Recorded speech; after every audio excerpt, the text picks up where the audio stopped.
Selamat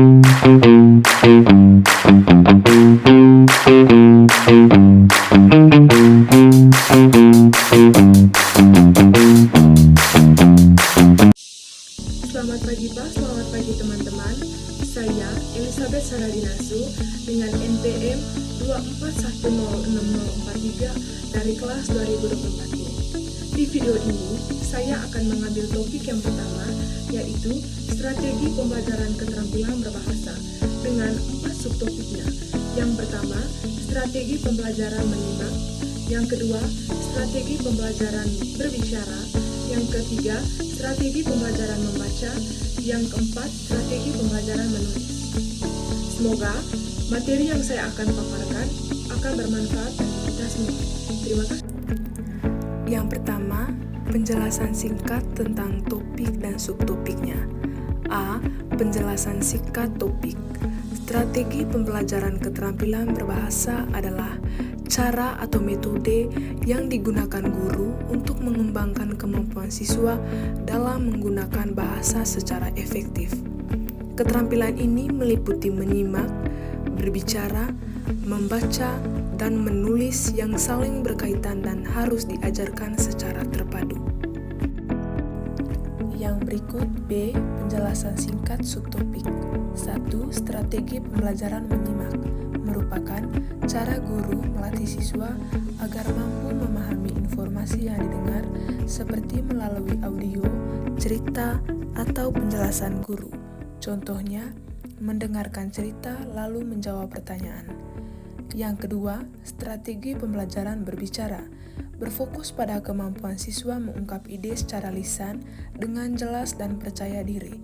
Contohnya, diskusi, presentasi, atau bermain peran.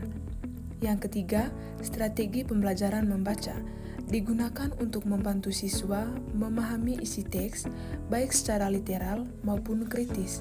Contohnya, membaca teks lalu menemukan ide pokok atau membuat ringkasan. Yang keempat, strategi pembelajaran menulis bertujuan melatih siswa menyampaikan gagasan dalam bentuk tulisan yang terstruktur. Contohnya, menulis karangan, laporan, atau teks deskripsi.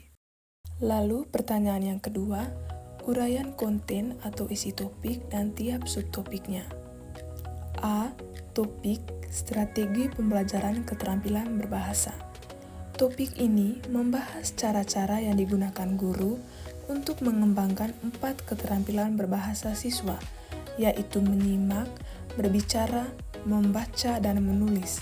Keempat keterampilan ini saling berkaitan dan harus diajarkan secara terpadu agar siswa mampu berkomunikasi secara efektif, baik lisan maupun tulisan. Lanjut yang ke B, subtopik 1. Strategi pembelajaran menyimak. Isi konten, pengertian, menyimak adalah proses mendengarkan secara aktif untuk memahami informasi. Tujuan, siswa mampu menangkap ide pokok, informasi penting, dan makna dari apa yang didengar. Strategi, menyimak aktif atau mencatat hal penting, menyimak dengan pertanyaan, menggunakan media, audio, atau video. Contoh, siswa mendengarkan cerita, lalu menjawab pertanyaan, atau menyimpulkan isi cerita. Subtopik yang kedua, strategi pembelajaran berbicara. Isi konten, pengertian, berbicara adalah kemampuan menyampaikan gagasan secara lisan. Tujuan, siswa mampu berbicara dengan jelas dan percaya diri. Strategi, diskusi kelompok, presentasi. Contoh, siswa mempresentasikan hasil diskusi di depan kelas. Subtopik yang ketiga, strategi pembelajaran membaca. Isi konten, pengertian membaca sebagai proses memahami teks tertulis. Tujuan, menemukan informasi, memahami isi, dan berpikir kritis. Strategi, menentukan ide pokok dan membuat ringkasan. Teknik, skimming dan scanning. Contoh, membaca teks lalu menjawab pertanyaan atau merangkum. Subtopik yang terakhir, strategi pembelajaran menulis. Isi konten, Pengertian menulis sebagai proses menuangkan gagasan ke dalam tulisan. Tujuan, menghasilkan tulisan yang jelas, runtut, dan sesuai kaidah. Strategi, menulis bertahap, pra-menulis, menulis, dan revisi. Menggunakan model atau contoh teks, latihan menulis kreatif. Contoh, menulis teks deskripsi, narasi, atau laporan. Pertanyaan yang terakhir, relevansi topik untuk pembelajaran bahasa dan sastra Indonesia di sekolah, khususnya di NTT atau Manggarai.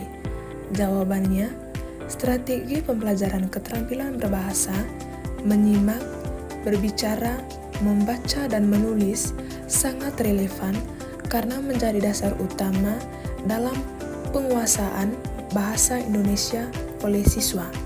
Di konteks sekolah, khususnya di NTT dan Manggarai, relevansinya dapat dijelaskan sebagai berikut. 1. Meningkatkan kemampuan komunikasi siswa. Banyak siswa di NTT menggunakan bahasa daerah sebagai bahasa pertama.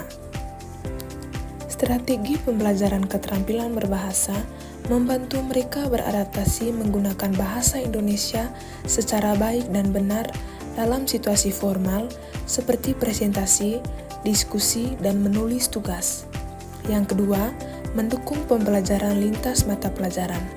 Keterampilan membaca dan menyimak membantu siswa memahami materi di semua mata pelajaran. Sementara itu, keterampilan menulis dan berbicara membantu mereka mengekspresikan ide secara jelas. Yang ketiga, mengembangkan literasi dasar dan lanjutan. Strategi membaca dan menulis sangat penting untuk meningkatkan budaya literasi siswa yang masih menjadi tantangan di beberapa daerah. Ini membantu siswa berpikir kritis dan memahami informasi secara mendalam. Yang keempat, menghargai dan mengintegrasikan budaya lokal. Dalam pembelajaran berbicara dan menulis, guru dapat mengangkat cerita rakyat, pengalaman lokal, dan budaya Manggarai.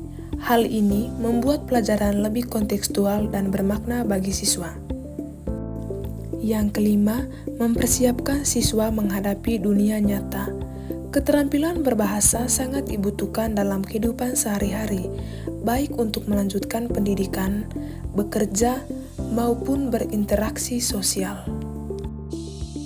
Baik, itu saja pemaparan materi singkat dari saya.